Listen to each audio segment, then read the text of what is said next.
இன்றைக்கி நம்ம பார்க்க போகிற டாபிக் என்ன அப்படின்னா எஜுகேஷ்னல் சிஸ்டம் இன் தமிழ்நாடு. அதாவது தமிழகத்தில் கல்வி முறை அப்படிங்கிறது எப்படி இருக்குதுன்னு நம்ம பார்க்க போகிறோம் இன்றைக்கி. தமிழகத்தில் கல்வி முறை, எஜுகேஷ்னல் சிஸ்டம் இன் தமிழ்நாடு.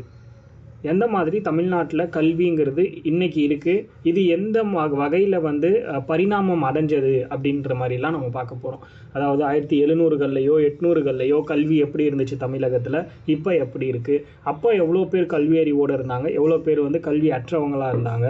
இந்த மாதிரி ஒவ்வொரு விஷயத்தையும் நம்ம டீப்பாக பார்ப்போம். என்னென்னலாம் கமிஷன் போட்டாங்க கல்வி சம்மந்தமாக, இந்த மாதிரி ஒவ்வொன்றுத்தையும் நம்ம ரொம்ப டீப்பாகவே பார்ப்போம்.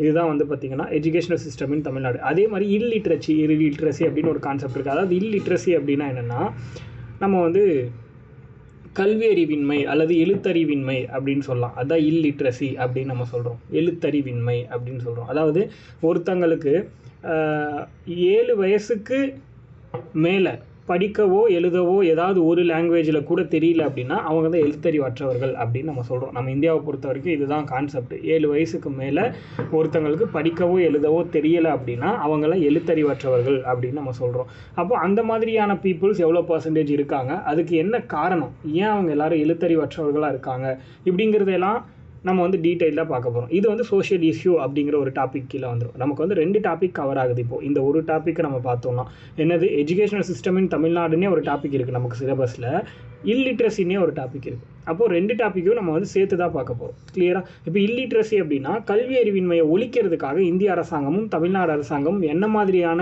திட்டங்கள் எல்லாம் அனௌன்ஸ் பண்ணியிருக்காங்க அப்படிங்கிறதையும் நம்ம பார்ப்போம்.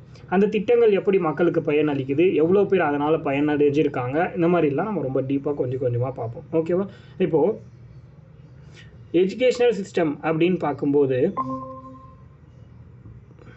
யாழினி வாங்க, 1951 தமிழ்நாடை பொறுத்த வரைக்கும் 1951 கல்வி கற்றவர்களோட எண்ணிக்கை அப்படின்னா, அதாவது எஜுகேட்டட் பீப்புள் அப்படின்னா தமிழ்நாட்டில் வெறும் 16.1% மட்டும்தான். 16.1% மக்கள் மட்டும்தான் கல்வி அறிவு பெற்றவர்களாக இருந்திருக்காங்க. எப்போ அப்படின்னா 1951 வருஷம். 1951 வருஷம் தமிழ்நாட்டில் கல்வி அறிவு பெற்றவர்களோட எண்ணிக்கை அப்படின்னு பார்த்தீங்கன்னா வெறும் 16.1% பீப்புள் மட்டும்தான்.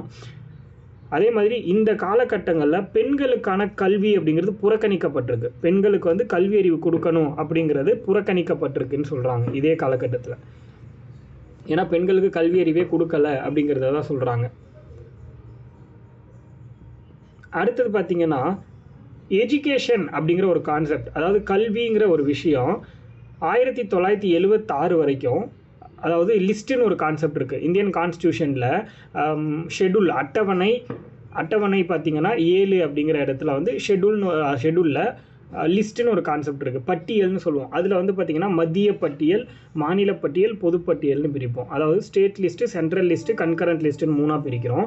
இதில் ஸ்டேட் லிஸ்ட்டு கீழே, அதாவது சென்ட்ரல் லிஸ்ட்டு கீழே ஒரு பட்டியல், ஒரு லிஸ்ட் இருக்குது அப்படின்னா அந்த கான்செப்டில் சென்ட்ரல் கவர்மெண்ட்டால் மட்டும்தான் சட்டம் போட முடியும்னு சொல்லுவாங்க. ஸ்டேட் லிஸ்ட்டு கீழே இருந்தால் அது ஸ்டேட் கவர்மெண்ட்டால் மட்டும்தான் பண்ண முடியும். இதுவே கன்கரண்ட் லிஸ்ட்டில் இருந்துச்சு, பொதுப்பட்டியலில் இருந்துச்சுன்னா யார் வேணாலும் அதில் சட்டம் போடலாம் அப்படிங்கிற மாதிரி இருக்கும். பட் அதில் ஒரு பிரச்சனை வருதுன்னா அதுக்கு சென்ட்ரல் கவர்மெண்ட்டோட டெசிஷன் தான் ஃபைனல் அப்படின்லாம் சொல்லுவாங்க. இப்போது 1976 வரைக்கும் கல்வி அப்படிங்கிறது ஸ்டேட் லிஸ்ட்டில் தான் இருந்துச்சு. புரியுதா? 1976 வரைக்கும் எஜுகேஷன் அப்படிங்கிறது ஸ்டேட் லிஸ்ட்டில் இருந்திருக்கு. ஆனால் 1976 இந்தியன் கான்ஸ்டியூஷனில் 42nd அமெண்ட்மெண்ட் ஆக்ட் பண்ணுறாங்க. கான்ஸ்டிடியூஷனல் அமெண்ட்மெண்ட் ஆக்ட் 42வது சட்ட திருத்தம் 1976 நடக்குது. இந்த சட்ட திருத்தத்தின் மூலமாக, 42வது அரசியலமைப்பு சட்ட திருத்தத்தின் மூலமாக என்ன பண்ணுறாங்க அப்படின்னா, கல்வி அப்படிங்கிறத என்ன பண்ணிட்டாங்கன்னா நம்மளுடைய ஸ்டேட் லிஸ்ட்லேருந்து, அதாவது மாநில பட்டியலிருந்து பொதுப்பட்டியல் கன்கரண்ட் லிஸ்ட்டுக்கு மாற்றிடுறாங்க. இது மட்டும் கிடையாது, இந்த டைமில் ஒரு 5 விஷயத்தை பொதுப்பட்டியலுக்கு மாற்றிருப்பாங்க. இந்த இடத்துல நம்ம கல்வியை தெரிஞ்சுக்கலாம், மற்றதெல்லாம் பாலிட்டியில் தெரிஞ்சுக்கலாம் டீட்டெயிலாக. ஓகேவா? ரொம்ப முக்கியமான பாயிண்ட்டு இந்த பாயிண்ட்டு. எப்போ கல்வி ஸ்டேட் லிஸ்ட்லேருந்து கன்கரண்ட் லிஸ்ட்டுக்கு மாறிச்சு எஜுகேஷன் அப்படின்னா 42nd Indian constitution amendment act 1976 தான் மாறி இருக்கும். இப்போது இந்த கல்வித்துறை அப்படிங்கிறது என்ன பெயரில் இருக்குன்னா ministry of human resource development அப்படின்னு சொல்கிறாங்க. Ministry of human resource development, அதாவது மனிதவள மேம்பாட்டு அமைச்சகம் அப்படின்னு சொல்கிறாங்க. மனிதவள மேம்பாட்டு அமைச்சகம் 1985 உருவாக்கிட்டாங்க. மனிதவள மேம்பாட்டு அமைச்சகம் அப்படிங்கிறது 1985 உருவாக்கிட்டாங்க அப்படின்னு சொல்கிறாங்க. ஏன்னா கல்வித்துறை கல்வி அமைச்சகம் அப்படின்னு இருந்துச்சு முன்னாடி. பட் அது வந்து இப்போது மனிதவள மேம்பாட்டு அமைச்சகத்தை தான் நம்ம வந்து கல்வி அமைச்சகம்னு சொல்லுவோம். ஓகேவா? 1985 உருவாக்குனாங்க ministry of human resource development, மனிதவள மேம்பாட்டு அமைச்சகம். இப்போ கல்வி அப்படின்னா எஸ்டிஜி கோல்ஸ் இருக்குல்ல, 17 கோல்ஸை நம்ம வந்து லிஸ்ட் அவுட் பண்ணி பார்த்துருப்போம். அந்த 17 கோல்ஸில் எஸ்டிஜியில் எத்தனாவது டார்கெட்டில் நம்ம வந்து கல்வியை வச்சுருக்கோம் அப்படின்னா 4th. இது நம்ம எல்லாருக்குமே தெரிஞ்சது தான். மொத்தம் 17 இலக்கில் 4வது இலக்கில் வந்து நம்ம என்ன வச்சுருக்கோம் அப்படின்னு பார்த்தீங்கன்னா இந்த கல்வி, அனைவரையும் உள்ளடக்கிய தரமான சமத்துவமான கல்வி, அதாவது ஈக்குவாலிட்டியோடு இருக்கக்கூடிய எஜுகேஷன் தான் எங்களுக்கு வேணும் அப்படிங்கிற மாதிரி வந்து சொல்லுவாங்க. அது வந்து 4th நம்ம படிச்சிருப்போம் ஆல்ரெடி.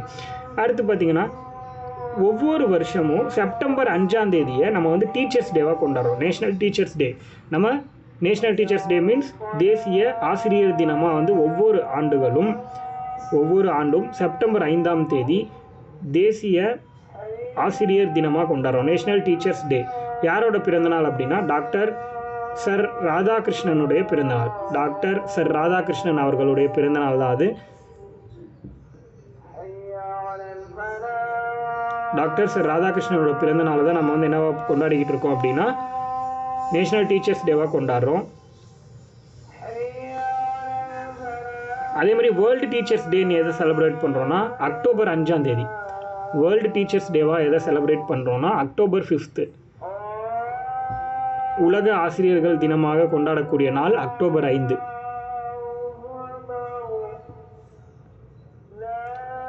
உலக ஆசிரியர் தினம் அக்டோபர் 5.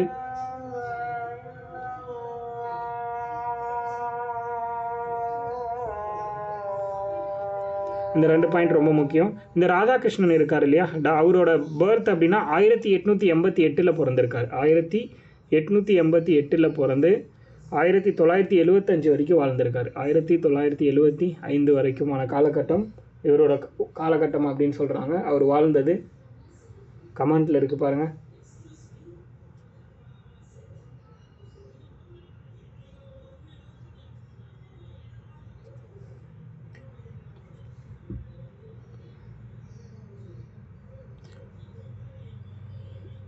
அடுத்து 2011 மக்கள் தொகை கணக்கெடுப்பில் கல்வியை பற்றி சில இன்ஃபர்மேஷன் இருக்குது, அதையும் நோட் பண்ணிக்கோங்க. 2011 சென்சஸ் படி கல்வியை பற்றின இன்ஃபர்மேஷன் என்னெல்லாம் இருக்குது அப்படின்னு பார்த்தீங்கன்னா, இந்தியாவில் கல்வியறிவு பெற்றவர்களோட சதவீதம் அப்படின்னா, இந்தியாவில் கல்வியறிவு பெற்றவர்களோட எண்ணிக்கை இன் இந்தியா எஜுகேட்டட் பீப்புள் 74.04%. 74.04%. தமிழ்நாடை பொறுத்த வரைக்கும் இந்தியானா 74.04%, தமிழ்நாடை பொறுத்த வரைக்கும் 80.09%. 80.09%.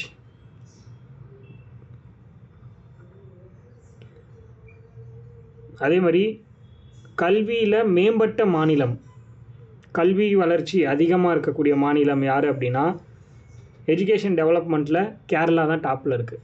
கல்வி வளர்ச்சியில் முதல் நிலையில் இருக்கக்கூடிய ஒரு மாநிலம் இந்தியாவில் எதுனா அது கேரளா. 2வது தமிழ்நாடு வந்துடும்.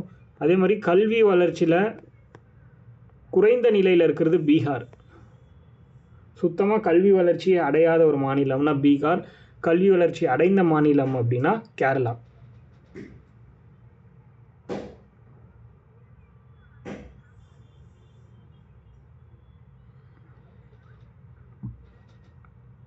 அடுத்தது நேஷ்னல் எஜுகேஷன் டேன்னு என்னைக்கு கொண்டாடுறோம்? நேஷ்னல் எஜுகேஷன் டே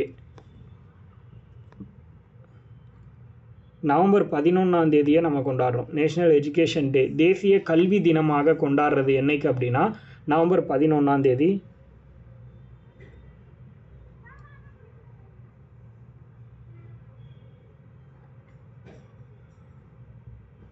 ஏன் இந்த டேட்டை கொண்டாடுறோம் அப்படின்னா நேஷ்னல் எஜுகேஷன் டேவா, நம்ம இந்தியாவோட முதல் கல்வித்துறை அமைச்சர் ஃபர்ஸ்ட் எஜுகேஷனல் மினிஸ்டர் யாருன்னா மௌலானா அபுல் கலாம் ஆசாத்.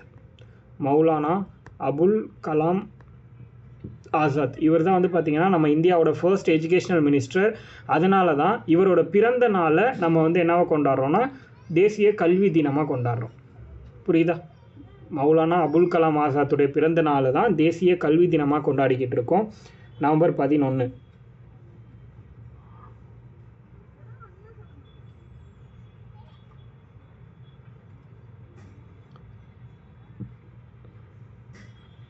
அதுக்கடுத்து இன்டர்நேஷ்னல் லிட்ரஸி டே அப்படின்னு ஒன்று இருக்குது. International literacy day. இந்த இன்டர்நேஷ்னல் லிட்ரஸி டே அப்படிங்கிறது எப்போ கொண்டாடுறோன்னா செப்டம்பர் 8. அப்படின்னா இன்டர்நேஷ்னல் லிட்ரஸி டேனா என்னென்னா உலகளாவிய எழுத்தறிவு தினம் அப்படின்னு சொல்லலாம். உலகளாவிய எழுத்தறிவு தினம் அல்லது சர்வதேச எழுத்தறிவு தினம்னு சொல்லலாம். சர்வதேச எழுத்தறிவு தினம்.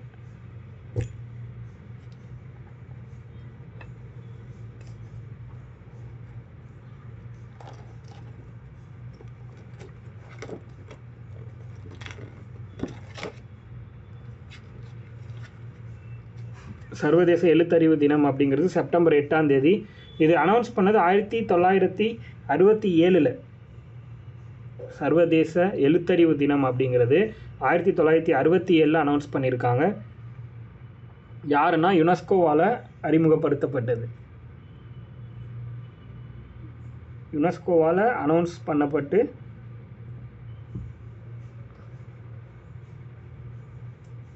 இந்த டேவை வந்து நம்ம வந்து யூஸ் பண்ணிருக்கோம். அடுத்தது international education day. International education day. சர்வதேச கல்வி தினம். சர்வதேச கல்வி தினம். ஃபஸ்ட்டு பார்த்தது தேசிய கல்வி தினம் நவம்பர் 11. இப்போ பார்க்குறது சர்வதேச கல்வி தினம். இன்டர்நேஷ்னல் எஜுகேஷன் டே ஜனவரி 24. ஜனவரி 24.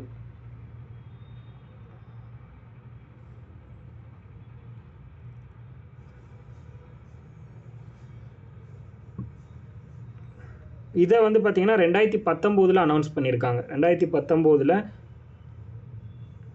யுனைடெட் நேஷன் அனௌன்ஸ் பண்ணியிருக்காங்க. 2019 யுனைடெட் நேஷனால் அனௌன்ஸ் பண்ணப்பட்டிருக்கு.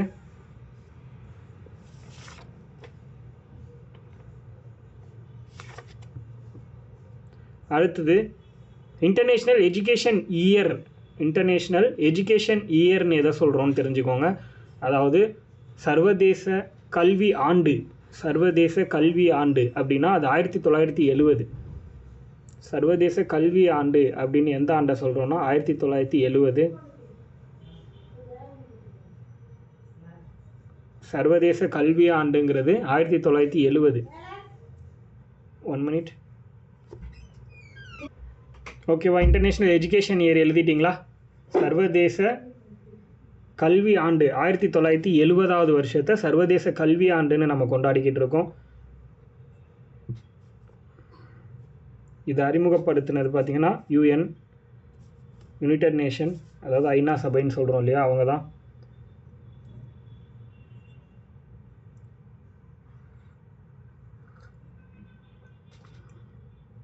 அடுத்தது international literacy year. International literacy year அதாவது சர்வதேச எழுத்தறிவு ஆண்டு. சர்வதேச எழுத்தறிவு ஆண்டு.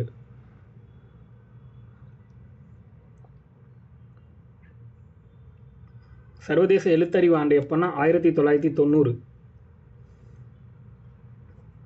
சர்வதேச எழுத்தறிவு ஆண்டா எதை கொண்டாடுறோன்னா 1990. புரியுதா? கல்வி ஆண்டுன்னா 1970, எழுத்தறிவு ஆண்டுனா 1990 சர்வதேச அளவில்.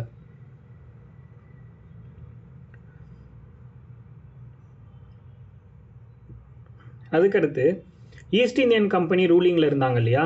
எப்போ 1600 1857 வரைக்கும் ஈஸ்ட் இந்தியன் கம்பெனி, அதாவது தென்னிந்திய கம்பெனின்னு சொல்லுவாங்கள்ல, கிழக்கிந்திய கம்பெனி அப்படின்லாம், அவங்க தான் ரூல் பண்ணியிருப்பாங்க. 1600 ஆரம்பித்தவங்க கிட்டத்தட்ட எப்போ வரைக்கும் மாறி மாறி வந்திருப்பாங்க இல்லையா, டச்சு, பிரெஞ்சு, பிரிட்டிஷு அப்படின்னு சொல்லிட்டு ஆங்கில கிழக்கிந்திய கம்பெனிலாம் சொல்லுவோம்.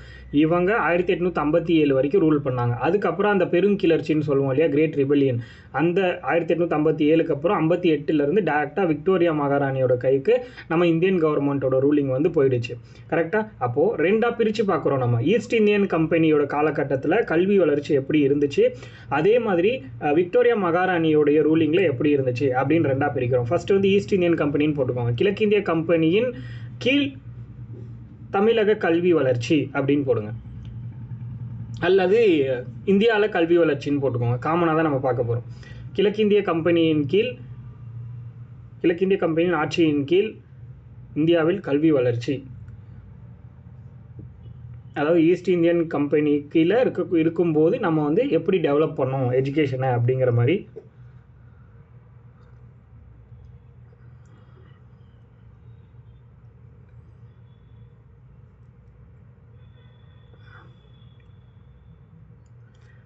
ஆயிரத்தி 1781 வருஷத்தில் வாரன் ஹேஸ்டிங்ஸ்னு ஒருத்தரை படிச்சிருப்பீங்க. இவர் உங்களுக்கு தெரியும், வாரன் ஹேஸ்டிங்ஸ். இவர் 1781 கல்கத்தா மதரசான்னு ஒன்று ஓப்பன் பண்ணுறார்.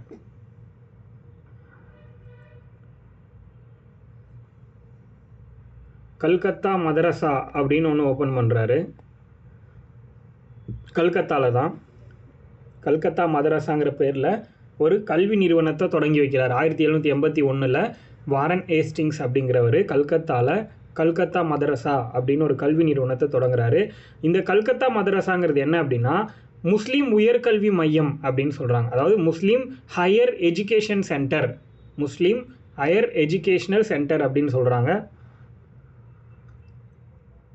இதுதான் பிரிட்டிஷ் பீரியடில் முதல்ல துவங்கப்பட்ட ஒரு கல்வி மையம் அப்படின்னு சொல்லலாம். நம்ம ஒரு கல்லூரி மாதிரி, உயர்கல்வினா ஒரு கல்லூரி மாதிரியான ஒரு விஷயம் இது.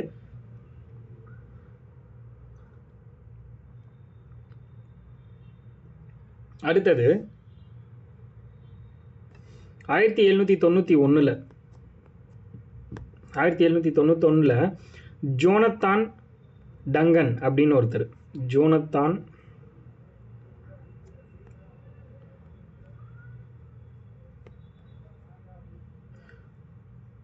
1791 ஜோனத்தான் டங்கன் அப்படிங்கிறவர் சான்ஸ்கிரிட் யூனிவர்சிட்டி உருவாக்கியிருக்கார். சமஸ்கிருத பல்கலைக்கழகம் அப்படின்னு ஒன்று உருவாக்குறார். சமஸ்கிருத பல்கலைக்கழகம் அப்படின்னு ஒன்று 1791 ஜோனத்தான் டங்கன்கிறவர் உருவாக்குறாரு. எதுக்காக அப்படின்னா, ஹிந்து சிவில் அண்ட் ஃபிலாசபிக்கல் ரிசர்ச்சுக்காக. ஹிந்து சிவில் மற்றும் சிவில் அண்ட் ஃபிலாசபிக்கல் ரிசர்ச்.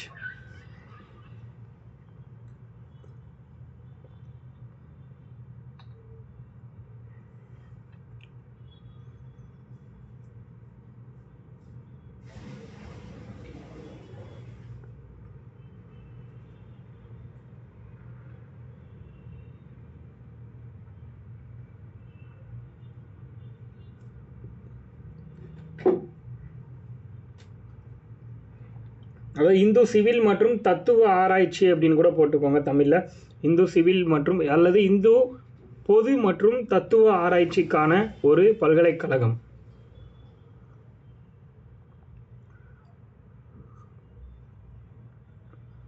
அதுக்கடுத்து கல்கத்தாவில் வில்லியம் ஃபோர்ட் காலேஜ் அப்படின்னு ஒன்று தொடங்குறாங்க.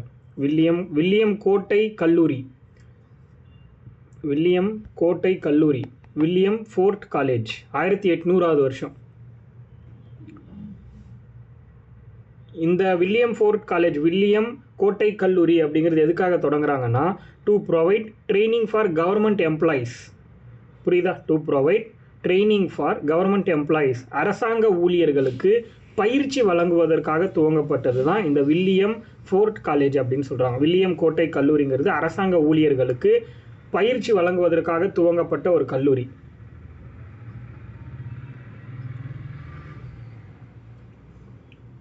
இதை தொடங்கி வச்சது யாருன்னா வெல்லஸ்லி. லார்ட் வெல்லஸ்லிங்கிற ஒரு ரூலர்.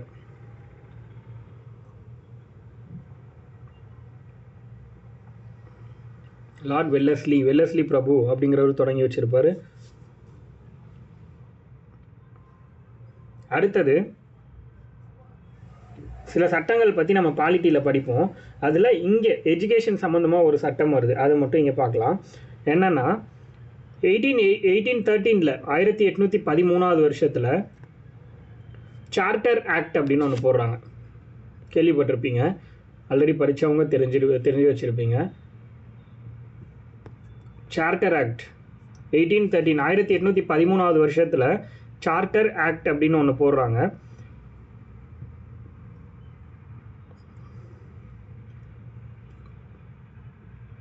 அப்படின்னா பட்டய சட்டம்னு சொல்லலாம் தமிழில். 1813 பட்டய சட்டம்.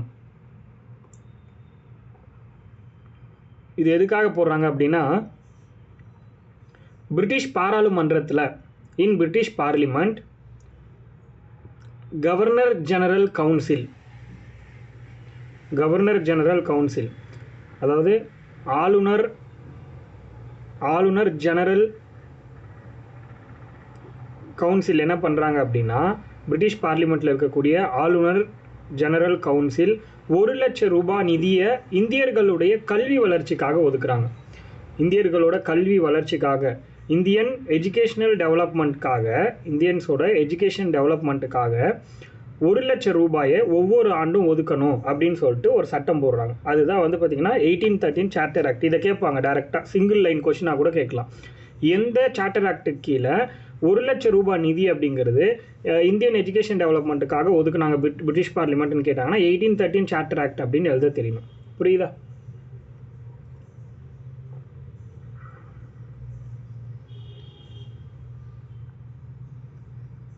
முதல்ல 1817 வருஷத்தில் வெஸ்டர்ன் எஜுகேஷன் அதாவது மேற்கத்திய கல்வி முறையை இந்தியாவில் கொண்டு வரணும்னு சொல்லிட்டு ராஜாராம் மோகன் ராய் பிரச்சாரம் பண்ணுறார். அதாவது மேற்கத்திய கல்வி முறைனா ஆங்கில வழியில் கல்வி கற்கிறது, இதை கற்றுக்கிட்டாதான் மக்களுக்கு அறிவு வரும் அப்படின்னு சொல்லிட்டு ராஜாராம் மோகன் ராய் என்ன பண்ணுறாரு அப்படின்னா, அதை பரப்புறதுக்கு ஏற்பாடு பண்ணுறார். ராஜாராம் மோகன் ராய் அப்படிங்கிறவர்.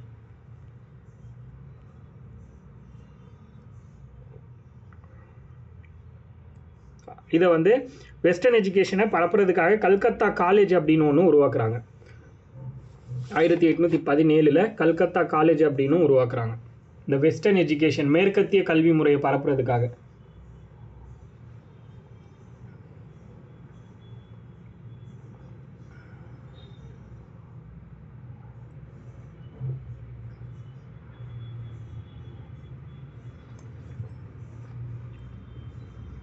அடுத்தது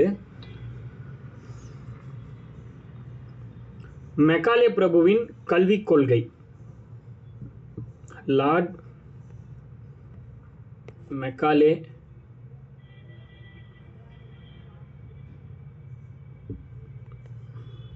மெக்காலேஸ் எஜுகேஷன் பாலிசி எந்த வருஷம் அப்படின்னா 1835 போட்டிருப்பாங்க. இந்த பாலிசி 1835 அவர் லான்ச் பண்ணது தான். 1835 மெக்காலே பிரபுவின் கல்விக் கொள்கை. 1835 வருடம் இந்த கல்விக் கொள்கை போடப்பட்டிருக்கும்.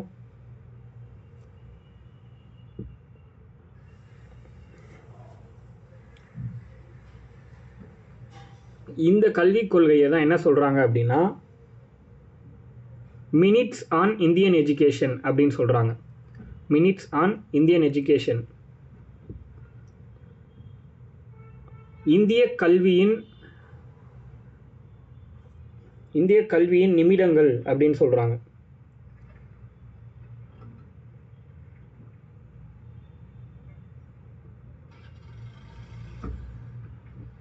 இந்திய கல்வியின் நிமிடங்கள்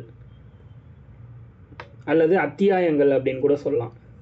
இந்திய கல்வியின் அத்தியாயங்கள், ஒளிரும் அத்தியாயங்கள்னு கூட சொல்லுவாங்க. அதை பல வகையில் சொல்லலாம். இதை இந்திய கல்வியுடைய நிமிடங்கள் அப்படின்னு தான் வழக்கமாக சொல்லுவாங்க. இதை மினிட்ஸ் ஆன் இந்தியன் எஜுகேஷன். இது எதை சொல்கிறாங்க அப்படின்னா மெக்காலேயோட எஜுகேஷன் பாலிசியை தான் நம்ம மினிட்ஸ் ஆன் இந்தியன் எஜுகேஷன் சொல்கிறோம். அதை தெளிவாக தெரிஞ்சுக்கிட்டிங்கன்னா போதும்.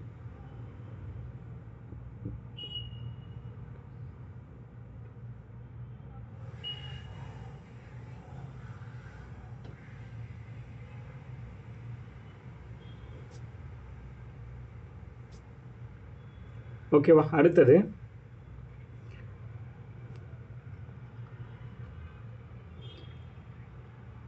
இது வந்து பார்த்தீங்கன்னா இங்கிலீஷ் அப்படிங்கிற ஒரு லாங்குவேஜை இவரோட மினிட்ஸ் ஆன் இந்தியன் எஜுகேஷன் எதை சொல்கிறோன்னா மெக்காலேயோட எஜுகேஷன் பாலிசி. இந்த மெக்காலேயோட எஜுகேஷன் பாலிசி எதை பற்றி பேசுதுன்னா வெஸ்டர்ன் லாங்குவேஜை வந்து கொண்டு வரணும் அப்படிங்கிறத பற்றி தான். அதாவது ஆங்கில கல்வி முறையை இந்தியாவில் அறிமுகப்படுத்தணும் அப்படிங்கிறத இந்த பாலிசியோட நோக்கம். அதனால் என்ன பண்ணுறாங்க அப்படின்னா ப்ரைமரி மீடியமில் ஆங்கிலம் அப்படிங்கிற ஒரு சப்ஜெக்டை இன்ட்ரடியூஸ் பண்ணுறாங்க. புரியுதா? ப்ரைமரியில் ஒரு 1ஆவதுலேருந்து 5ஆவது வரை படிக்கிற மாதிரியான கேட்டகரி இருப்பாங்கள்ல, அந்த ஸ்டேஜில் ஆங்கில கல்வி முறை அப்படிங்கிறத அறிமுகப்படுத்துகிறாங்க முதல்ல. இதை வந்து அக்செப்ட் பண்ணிக்கிட்டது யாருன்னா வில்லியம் பெண்டிங் பிரபு அப்படிங்கிறவர். லார்ட் வில்லியம் பென்டிங் பிரபு. வில்லியம் பென்டிங் பிரபு அப்படிங்கிறவர் தான் இந்த பாலிசியை அக்செப்ட் பண்ணிக்கிறார். யாரோட பாலிசி? மெக்காலே பிரபுவோட பாலிசி. இந்த மெக்காலே பிரபுவோட பாலிசியை அக்செப்ட் பண்ணது யார் அப்படின்னா வில்லியம் பெண்டிங்.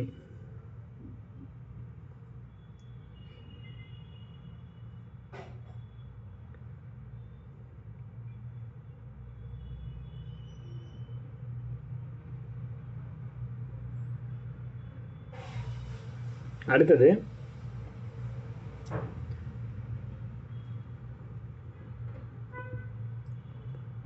இப்போது இவரோட பாலிசி வந்து லான்ச் பண்ணி ப்ரைமரி மீடியம் ஸ்கூல்ஸ்லாம் வந்து இங்கிலீஷுங்கிற ஒரு லாங்குவேஜை கொண்டு வந்துடுறாரு வில்லியம் பெண்டிங் பிரபு. அதுக்கப்புறம் என்ன நடக்குதுன்னா இந்த காலகட்டத்தில் ஜுடிஷியரி நீதித்துறையில் நீதிமன்றங்களில் பெர்ஷியன் லாங்குவேஜ் தான் பயன்படுத்தியிருக்காங்க. புரியுதா? பெர்ஷியன் லாங்குவேஜ்னால் என்னது? அந்த பாரசீக மொழி அப்படிங்கிறது தான் பயன்படுத்தியிருக்காங்க. இதை ரிமூவ் பண்ணி இங்கிலீஷாக மாற்றுறாங்க. இந்த டைமில் இந்த 1835 அந்த பீரியடில் தான் என்ன பண்ணுறாங்கன்னா ஜுடிஷியரி லாங்குவேஜை நீதித்துறை மொழியை ஆங்கிலமாக மாற்றுறாங்க. பெர்ஷியன் லாங்குவேஜ் டு இங்கிலீஷ் அப்படின்னு சொல்கிறாங்க. ஆங்கில மொழியாக மாற்றினது எப்போ அப்படின்னா இந்த டைமில் தான்.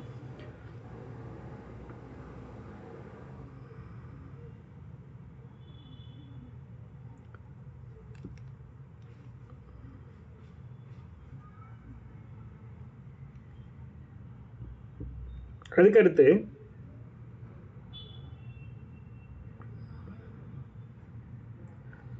வுட்ஸ் டிஸ்பேட்ச் அப்படின்னு ஒன்று கேள்விப்பட்டிருப்பீங்க. வுட்ஸ் கல்விக் கொள்கை கேள்விப்பட்டிருக்கீங்களா? வுட்ஸ் கல்விக் கொள்கை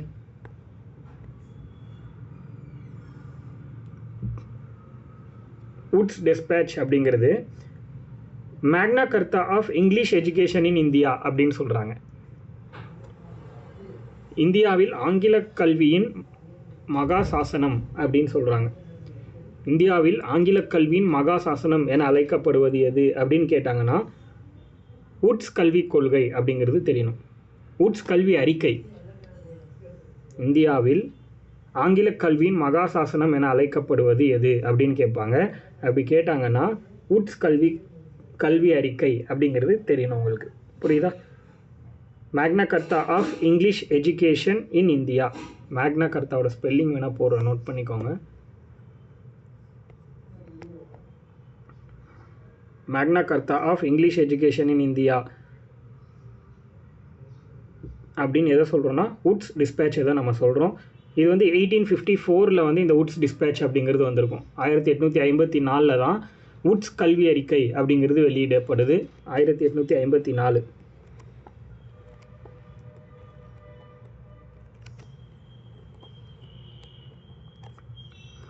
இப்போ இவர் என்ன சொல்கிறாரு அப்படின்னா இவர் ஒரு டாக்குமெண்ட் ப்ரிப்பேர் பண்ணுறார். ஒரு டாக்குமெண்ட், அதாவது கல்வியை பற்றி, ஆங்கில கல்வி இந்தியாவில் எப்படி இருக்குங்கிறத பற்றி, ப்ளஸ் வந்து லார்ட் மெக்காலே வந்து ஒரு பாலிசி கொண்டு வந்திருப்பார் இல்லையா, அந்த பாலிசி வந்து எப்படி அந்த பாலிசி மூலமாக ஆங்கில கல்வி அறிமுகப்படுத்திட்டாங்க, அந்த ஆங்கில கல்வி எந்த அளவுக்கு மக்கள்கிட்ட வரவேற்பை பெற்று இருக்குது அப்படிங்கிறது எல்லாத்தையும் தெரிஞ்சுக்கிறதுக்காக என்ன பண்ணுறாங்க அப்படின்னா இந்த வுட்ஸ் டிஸ்பேட்ச் அப்படிங்கிறத அறிமுகப்படுத்தியிருக்காங்க. வுட்ஸ் கல்வி அறிக்கை அப்படிங்கிறத கொண்டு வந்திருக்காங்க. இப்போ இந்த ரிப்போர்ட் இவர் யார்கிட்ட சப்மிட் பண்ணுறாருன்னா, அந்த டைமில் பிரபுவாக இருந்தவர் தான் யாருன்னா டல்லோசி, லார்ட் டல்லோசி அப்படிங்கிறவர். டல்லோசி பிரபு அப்படின்னு நீங்கள் படிச்சிருப்பீங்க.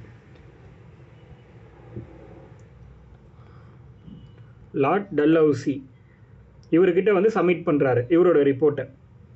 இந்த ரிப்போர்ட்டில் என்ன இருக்குது அப்படின்னு பார்த்தீங்கன்னா, ப்ரப்போசிங் 3 tier லாங்குவேஜ் பாலிசி அப்படின்னு ஒரு கான்செப்ட். 3 tier லாங்குவேஜ் பாலிசிங்கிற ஒரு கான்செப்டை இன்ட்ரோடியூஸ் பண்ணுறாங்க.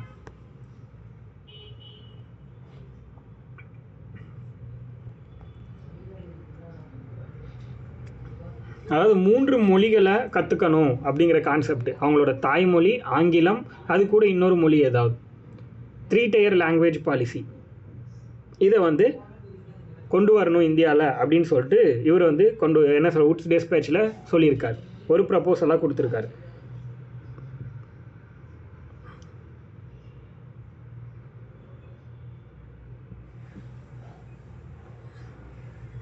அதே மாதிரி அதுக்கு அடுத்த வருஷம் 1855 ஒரு அனௌன்ஸ்மெண்ட் கொடுக்குறாங்க.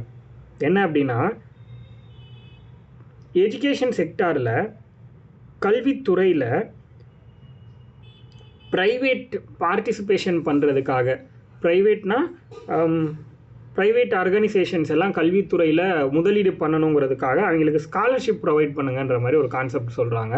இது ஜஸ்ட் தெரிஞ்சுக்கோங்க, எழுதலைன்னா கூட பிரச்சனை இல்லை. முக்கியமாக அடுத்தது என்னென்னா 1849 ஒரு இன்சிடெண்ட், அதை நீங்கள் எழுதணும். 1849 1849 வருஷத்தில்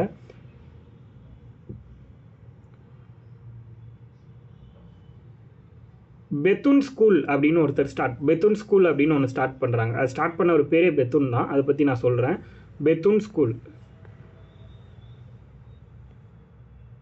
1849 முதல்ல பெண்களுக்கான ஒரு இந்து பள்ளியை தொடங்குறாங்க. பெத்துன் ஸ்கூல் 1849 இந்து பெண்கள் பள்ளி அப்படின்னு சொல்கிறாங்க. இந்து பெண்கள் பள்ளி, இந்து ஃபீமேல் ஸ்கூல் 1849 பெத்துன் ஸ்கூல் அப்படிங்கிற பேரில் ஸ்டார்ட் பண்ணுறாங்க.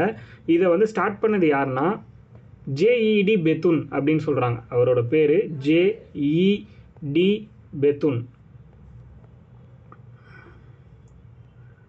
ஜேஇடி பெத்துன் அப்படின்னு சொல்கிறாங்க. அவர் ஃபுல் நேம் தெரியணும்னா ஜான் எல்லியட் ட்ரிங்க் வாட்டர் பெத்துன் அப்படின்னு சொல்கிறாங்க. நீங்கள் ஜேஇடி பெத்துன்னு போட்டுக்கோங்க போதும். இவர் தான் இதை வந்து ஸ்டார்ட் பண்ணியிருப்பார்.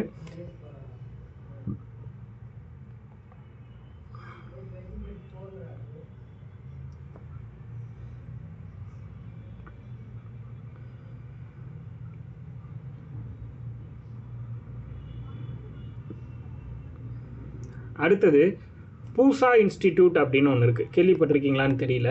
பூசா இன்ஸ்டிடியூட் அப்படின்னு சொல்லுவாங்க இதை.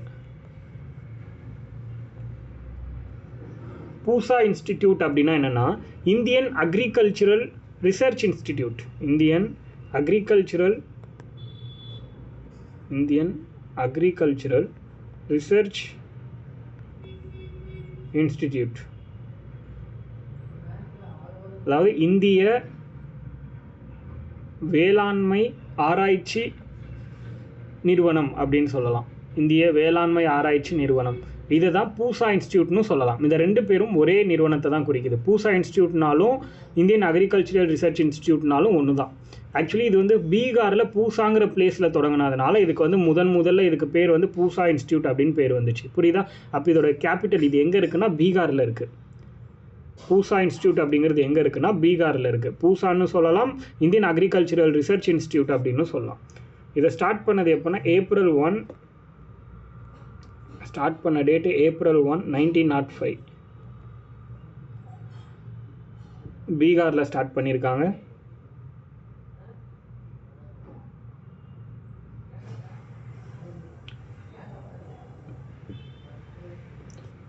அதே மாதிரி இந்த இன்ஸ்டியூட்டை வந்து யார் அட்மினிஸ்ட்ரேட் பண்ணுறாங்க அப்படின்னா, இப்போ வந்து நம்ம ஊரில் ஒரு காலேஜ் இருக்குன்னா அந்த காலேஜை இன்ஜினியரிங் காலேஜ்னா அண்ணா யூனிவர்சிட்டி அந்த மாதிரிலாம் இருக்குல்ல, அவங்க தானே அட்மினிஸ்டர் பண்ணுவாங்க. அந்த மாதிரி இந்த இன்ஸ்டியூஷனை அட்மினிஸ்டர் பண்ணுறது யாருன்னா ICAR அப்படிங்கிறவங்க. ஐசிஏஆர்னா Indian council of agricultural research அப்படின்னு சொல்லுவாங்க. Indian council for agricultural research. இவங்க தான் வந்து அட்மினிஸ்ட்ரேஷன் பண்ணுறாங்க அப்படின்னு சொல்கிறாங்க.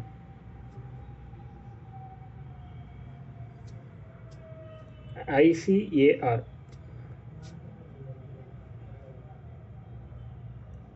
இந்த ICARங்கிறது இந்தியன் கவுன்சில் ஆஃப் அக்ரிகல்ச்சர் ரிசர்ச்னு சொல்கிறோம். இது வந்து ஜூலை 1929 ஸ்டார்ட் பண்ணியிருப்பாங்க. சும்மா இயரும் தெரிஞ்சுக்கோங்க, இதெல்லாம் தேவைப்படும். ஜூலை 1929.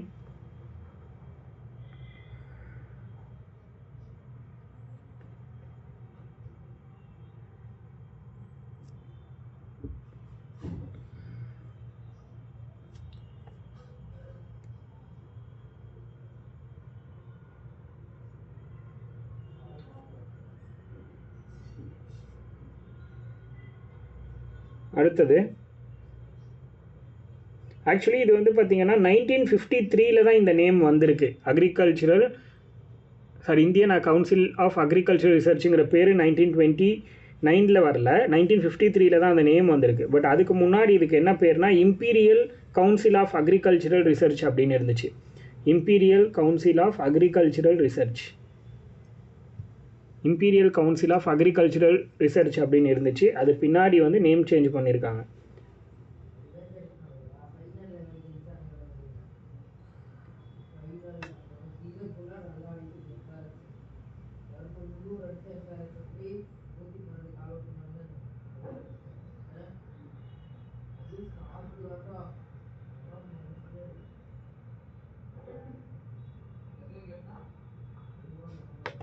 அடுத்தது இந்த பூசா இன்ஸ்டியூட்டை ப்ரெசண்ட்டாக நேம் சேஞ்ச் பண்ணியிருக்காங்க. Doctor Rajendra Prasad central agricultural யூனிவர்சிட்டின்னு பேர் மாற்றிருக்காங்க. டாக்டர் ராஜேந்திர பிரசாத். யார் ராஜேந்திர பிரசாத்? நம்மளோட இந்தியாவோட first president doctor Rajendra Prasad central agricultural university அப்படின்னு பேர் மாற்றிருக்காங்க. டாக்டர் ராஜேந்திர பிரசாத் மத்திய வேளாண்மை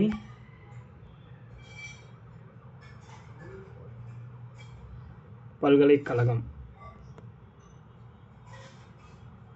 doctor Rajendra Prasad central agricultural university அப்படின்னு சொல்கிறாங்க ப்ரெசன்ட் நேம் பூசா இன்ஸ்டியூட்டுக்கு. அடுத்தது இந்தியாவில் ஃபர்ஸ்ட் இன்ஜினியரிங் காலேஜ் ஓப்பன் பண்ணியிருக்காங்க. இந்தியாவில் ஃபர்ஸ்ட் இன்ஜினியரிங் காலேஜ் எங்கே அப்படின்னா ரூர்கியில் ஓப்பன் பண்ணியிருக்காங்க.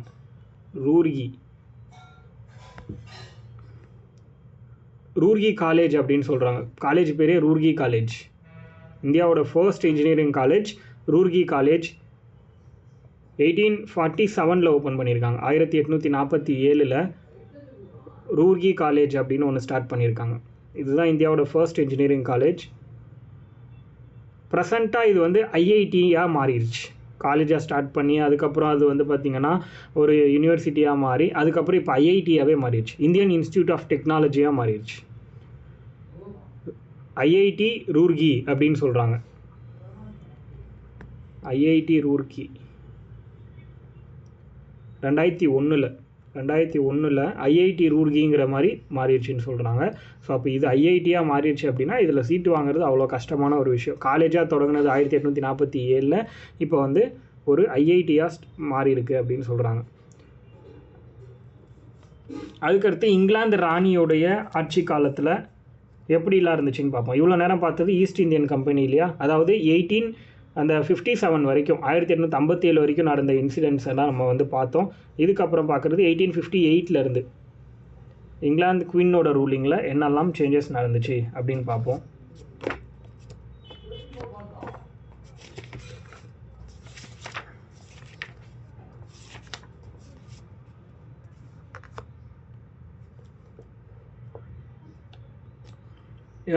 இவங்களோட பீரியட் பார்த்தீங்கன்னா ஹண்டர் கமிஷன் அப்படின்னு ஒன்று அப்பாயிண்ட் பண்ணியிருக்காங்க. ஹண்டர் கமிஷன் இது எப்போனா 1882 அப்பாயிண்ட் பண்ணியிருக்காங்க. என்என் ஹண்டர் அப்படிங்கிற அவரோட சேர்மன்ஷிப்பில் அவரோட தலைமையில் இதை வந்து அப்பாயிண்ட் பண்ணியிருக்காங்க. எதுக்கு இந்த ஹண்டர் கமிஷன் அப்படின்னா 1854 வுட்ஸ் அறிக்கை அப்படின்னு ஒன்று பார்த்தோம்ல, அவரோட ரிப்போர்ட் மூலமாக என்ன விஷயங்கள் எல்லாம் இந்தியன் கவர்மெண்ட்டில் எஜுகேஷனில் கொண்டு வந்தாங்களோ அதெல்லாம் கரெக்டாக இருக்கா, கரெக்டாக செயல்பட்டுக்கிட்டு இருக்கா அப்படிங்கிறதையும், ப்ளஸ் வந்து அவரோட ரிப்போர்ட்னால இந்தியாவோட கல்வியில் எந்த மாதிரியான முன்னேற்றங்கள் ஏற்பட்டிருக்கு அப்படிங்கிறதையும் மதிப்பாய்வு செய்கிறதுக்காக போட்டது தான் இந்த ஹண்டர் கல்விக்குழு அப்படின்னு சொல்கிறாங்க. புரியுதா? 1882 போட்டிருக்காங்க. எதுக்காக போட்டிருக்காங்க அப்படின்னா, கல்வியில் ஏற்பட்டிருக்கக்கூடிய அந்த முன்னேற்றத்தை மதிப்பீடு செய்கிறதுக்காக போடப்பட்ட ஒரு கமிட்டி தான் இந்த அண்டர் கமிட்டி அப்படின்னு சொல்கிறாங்க. 1882 appointed to review the progress of education, Wood's dispatch. இவங்களோட ரிப்போர்ட் அண்ட் ரெக்கமெண்டேஷன் படி 1883 ரெக்கமெண்டேஷன் சப்மிட் பண்ணுறாங்க இவங்களோட ரிப்போர்ட்டு. அதில் என்ன சொல்கிறாங்க அப்படின்னா, பஞ்சாப் யூனிவர்சிட்டியும் அலகாபாத் யூனிவர்சிட்டியும் உருவாக்கியிருக்காங்க. இவங்களோட ரெக்கமெண்டேஷன் படி Punjab university and Allahabad university உருவாக்கியிருக்காங்க. எப்போ அப்படின்னா, பஞ்சாப் யூனிவர்சிட்டிங்கிறது 1882 உருவாக்கியிருக்காங்க. இவரோட ரெக்கமெண்டேஷன் படி பஞ்சாப் யூனிவர்சிட்டி 1882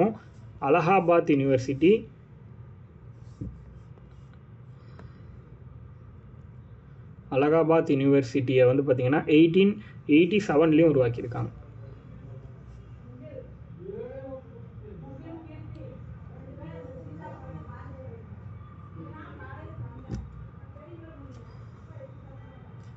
அடுத்தது பார்த்திங்கன்னா ராலே கமிஷன் ஒன்று அப்பாயிண்ட் பண்ணுறாங்க. ராலே கமிஷன் எப்போ அப்பாயிண்ட் பண்ணுறாங்கன்னா 1902 1902 வருஷத்தில் ராலே கமிஷன் எப்போ அப்பாயிண்ட் பண்ணுறாங்க? 1902 1902 வருஷத்தில் அப்பாயிண்ட் பண்ணுறாங்க.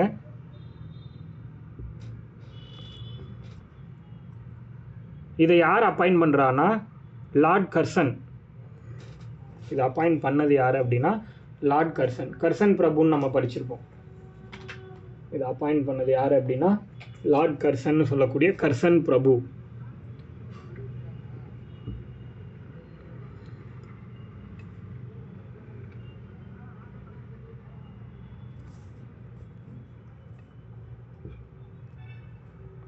அடுத்தது எதுக்காக இந்த கமிஷன் போட்டாங்க அப்படின்னா, ராலே கமிஷன் அப்படிங்கிறது முக்கியமாக இந்தியாவில் இருக்கிற பல்கலைக்கழகங்களுடைய அந்த நிலை, அதோட ஸ்டாண்டர்டை வந்து ஒரு ரிசர்ச் பண்ணுறதுக்காகன்னு சொல்லலாம்.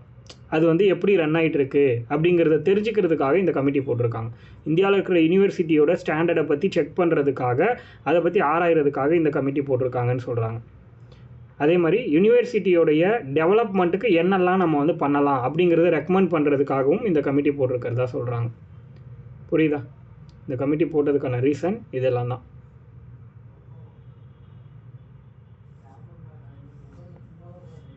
அது ராலே அப்படின்னா அவங்களோட ஸ்பெல்லிங் என்ன சொல்கிறாங்கன்னா, ராலே RALEIGH அப்படின்னு வரும். ராலே கமிஷன் அவரோட பேர் அந்த மாதிரி வர்றதுனால கமிஷனோட பேரும் அதே மாதிரி தான் வரும்.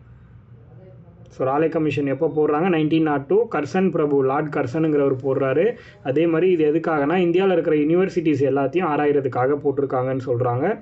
இவங்களுடைய இந்த ராலே கமிஷனோட ரிப்போர்ட் படி தான் என்ன பண்ணியிருக்காங்கன்னா, இந்தியன் யூனிவர்சிட்டி ஆக்ட் அப்படின்னு ஒன்று கொண்டு வந்திருக்காங்க. இந்தியன் யூனிவர்சிட்டி ஆக்ட்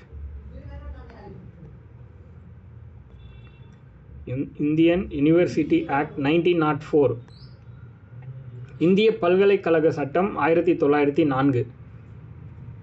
இந்திய பல்கலைக்கழக சட்டம் 1904. இதை கொண்டு வந்ததுக்கு காரணம் என்ன அப்படின்னா, ராலே கமிஷனோட ரிப்போர்ட் தான்.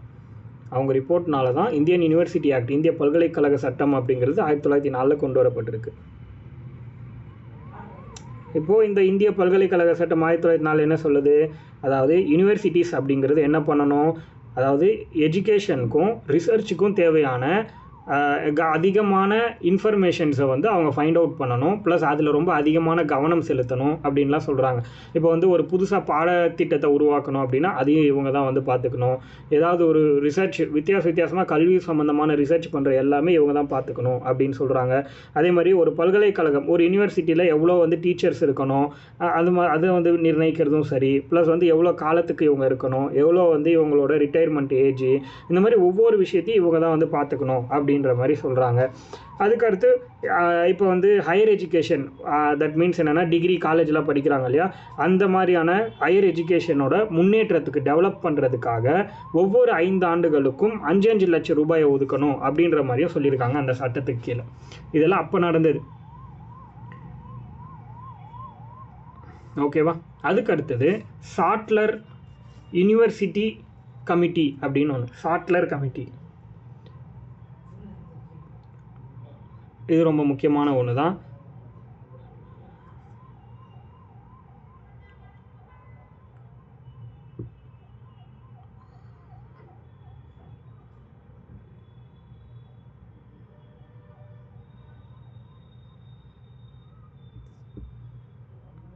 சாட்லர்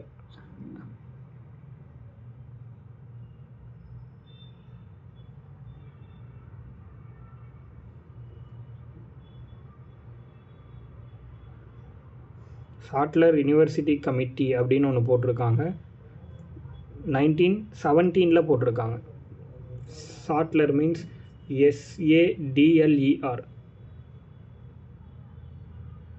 சாட்லர் கமிஷன் அப்படின்னு சொல்லலாம், இல்லை சாட்லர் யூனிவர்சிட்டி கமிஷன்னு சொல்லலாம், இல்லை கல்கத்தா யூனிவர்சிட்டி கமிஷன்னு சொல்லலாம். 3 டைப்லேயும் இந்த பேரை சொல்லலாம் நம்ம. Sadler commission or Calcutta university commission, இது 2 வகையிலும் சொல்லலாம். ரெண்டுமே வந்து ஒன்று தான். 1917 போட்டிருக்காங்க. இவர் என்ன பண்ணுறாரு அப்படின்னா, எஜுகேஷ்னலில் பொறுத்த வரைக்கும் ரீஃபார்ம் பண்ணணும் அப்படின்னு ரெஃபர் பண்ணுறாரு. கல்வியை வந்து என்ன பண்ணணும்னா ஒரு மீட்டுருவாக்கம் பண்ணணும் அப்படின்னு சொல்கிறாரு. இல்லைனா மதிப்பீடு ஆய்வு செய்யணும் அப்படின்ற மாதிரி சொல்கிறாரு. இந்த இந்தியாவோட எஜுகேஷன் சிஸ்டத்தை திரும்பவும் ஒரு தடவை மதிப்பீடு பண்ணணும், ஆய்வு பண்ணணும் அப்படின்னு சொல்கிறாரு இவரோட ரிப்போர்ட் படி. 1917 கமிட்டி போட்டிருக்காங்க, சாட்லர் கமிட்டி. இவங்க ரிப்போர்ட் 1919 சப்மிட் பண்ணியிருக்காங்க.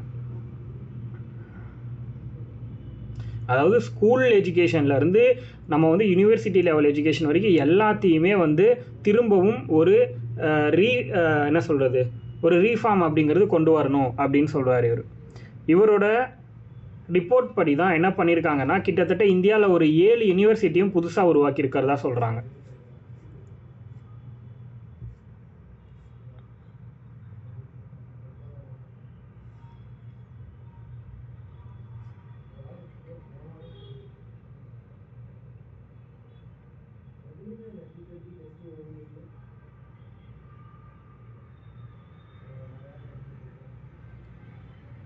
அடுத்தது ஹார்டாக் கமிட்டி அப்படின்னு ஒன்று. ஹார்டாக் கமிட்டி இது வந்து பார்த்திங்கன்னா 1929 போடுறாங்க. ஹார்டாக் தமிழில் வந்து அந்த வடமொழியில் போட்டு எழுதிக்கோங்க, ஹார்டாக்.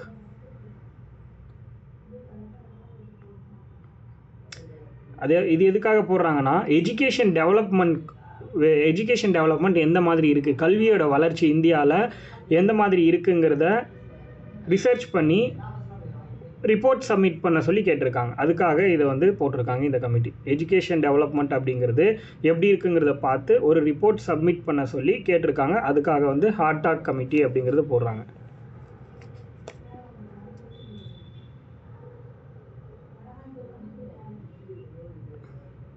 அதே மாதிரி இப்போ வந்து ஸ்கூல்ஸு அதே மாதிரி காலேஜஸ் இது எல்லாமே ரொம்ப அதிகமாகிடுச்சு அப்படின்றதுனால இந்த டைமில் அது வந்து எஜுகேஷனுடைய அந்த தரம் இருக்கும் இல்லையா, குவாலிட்டி, அது எந்த அளவுக்கு குறைச்சிருக்கு அப்படிங்கிறத பற்றி டிஸ்கஸ் பண்ணுறதுக்காகவும் இது போட்டிருக்காங்க அப்படிங்கிறத சொல்கிறாங்க.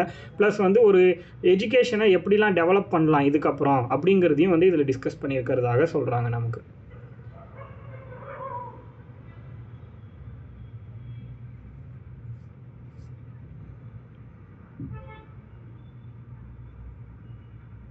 அடுத்தது வார்தா ஸ்கீம் அப்படின்னு ஒன்று காந்தியால் கொண்டு வரப்பட்டுச்சு. வார்தா ஸ்கீம்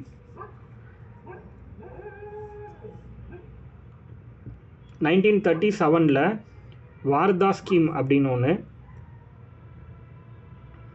இது என்னென்னா 1937 வார்தாங்கிற பிளேஸில் காங்கிரஸ் என்ன பண்ணியிருப்பாங்கன்னா ஒரு நேஷ்னல் எஜுகேஷன் கான்ஃபரன்ஸ் நடத்தியிருப்பாங்க. தேசிய கல்வி மாநாடு நடத்தியிருக்காங்க 1937 வார்தா அப்படிங்கிற ஒரு பிளேஸில் காங்கிரஸ் வந்து தேசிய கல்வி மாநாடு நடத்தியிருக்காங்க.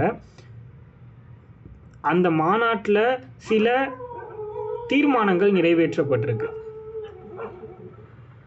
புரியுதா? அந்த தீர்மானத்தின் பேரில் தான் என்ன பண்ணியிருக்காங்க அப்படின்னா இந்த ஸ்கீமை வந்து உருவாக்கியிருக்கிறதா சொல்கிறாங்க. புரியுதா? இது முக்கியமாக இது உருவாக்குறதுக்கு காரணம் யாருன்னா காந்தி, மகாத்மா காந்தி தான். இந்த வார்தா ஸ்கீமில் தான் 7 வயசுலேருந்து 14 வயசு வரை இருக்கக்கூடிய குழந்தைகளுக்கு இலவச கல்வி வந்து கொடுக்கணும் அப்படின்ற விஷயத்தை இன்ட்ரடியூஸ் பண்ணுறாங்க. அதாவது ஃப்ரீ அண்ட் கம்பல்சரி எஜுகேஷன், இலவச மற்றும் கட்டாய கல்வி வார்தா கல்வி திட்டத்தின் மூலமாக அறிமுகப்படுத்துகிறாங்க. அதே மாதிரி மதர் டங்கில் படிக்க வைக்கணும் அப்படிங்கிற விஷயத்தையும் சொல்கிறாங்க.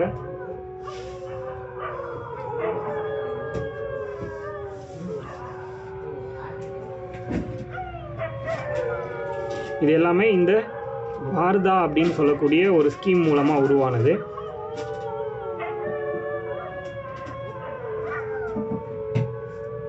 இந்த ஸ்கீமுக்கு இன்னொரு பெயரும் இருக்குது,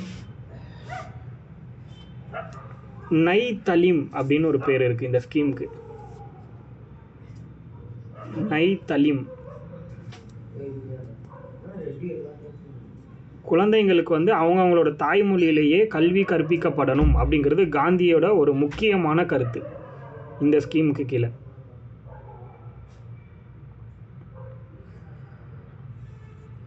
அதே மாதிரி இந்த வார்தா கல்வி திட்டம்ங்கிறது டெவலப் ஆக முடியல. ஏன் அப்படின்னா 1939 அடுத்த 2 வருஷத்துலேயே வந்து செகண்ட் வேர்ல்டு வார் ஸ்டார்ட் ஆகிடுச்சு. அதனால் இவங்களோட எஜுகேஷன் அப்படிங்கிறது என்ன சொல்கிறது, கை கெட்டினது வாய் கெட்டாமல் போன மாதிரி ஆயிடுச்சு அப்படிங்கிற மாதிரி சொல்லுவாங்க இந்த எஜுகேஷன் சிஸ்டம். அடுத்து சில இண்டஸ்ட்ரியல் எஜுகேஷ்னல் இன்ஸ்டிடியூஷன்ஸோட டெவலப்மெண்ட் பார்க்கலாம். சில இண்டஸ்ட்ரியல் எஜுகேஷ்னல் இன்ஸ்டிடியூஷனலோடைய டெவலப்மெண்ட், தொழில்நுட்ப கல்வியோடைய வளர்ச்சி. ஒரு சில யூனிவர்சிட்டியோட நேம்ஸ் அண்ட் இயர், ஸ்டார்ட் பண்ண இயர் சொல்கிறேன், அதை மட்டும் நோட் பண்ணிக்கோங்க.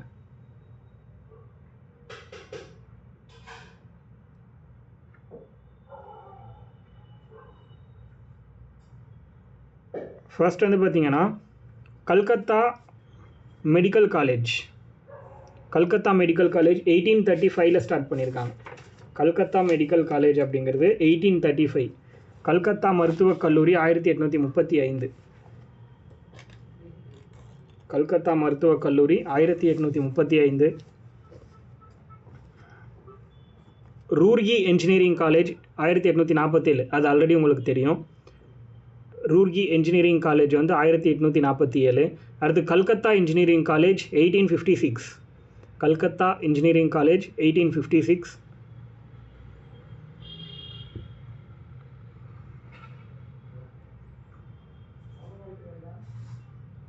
அடுத்தது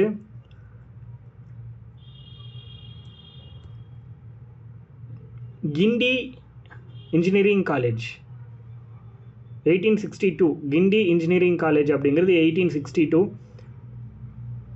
இது வந்து பார்த்திங்கன்னா இப்போ மெட்ராஸ் யூனிவர்சிட்டி கீழே இருக்குது அப்படின்னு சொல்கிறாங்க. கிண்டி இன்ஜினியரிங் காலேஜுங்கிறது மெட்ராஸ் யூனிவர்சிட்டி கீழே இருக்குது. 1862 ஸ்டார்ட் பண்ணியிருக்காங்க. இது வரைக்கும் நம்ம பார்த்தது எல்லாமே பிஃபோர் இண்டிபெண்டன்ஸ், சுதந்திரத்துக்கு முன்னாடி இந்தியாவில் எப்படி கல்வி வளர்ச்சி இருந்துச்சு அப்படிங்கிற கான்செப்டில் நம்ம இவ்வளோ நேரம் பார்த்துருக்கோம். இதுக்கப்புறம் நம்ம பார்க்க போகிறது என்னென்னா ஆஃப்டர் இண்டிபெண்டன்ஸ், சுதந்திரத்துக்கு அப்புறம் கல்வி வளர்ச்சிக்காக என்னெல்லாம் ஒர்க் பண்ணாங்க அப்படிங்கிறத பற்றி நம்ம டீட்டெயிலாக பார்ப்போம். இதை நம்ம வந்து நெக்ஸ்ட் கிளாஸில் இருந்து பார்ப்போம். ஓகேவா?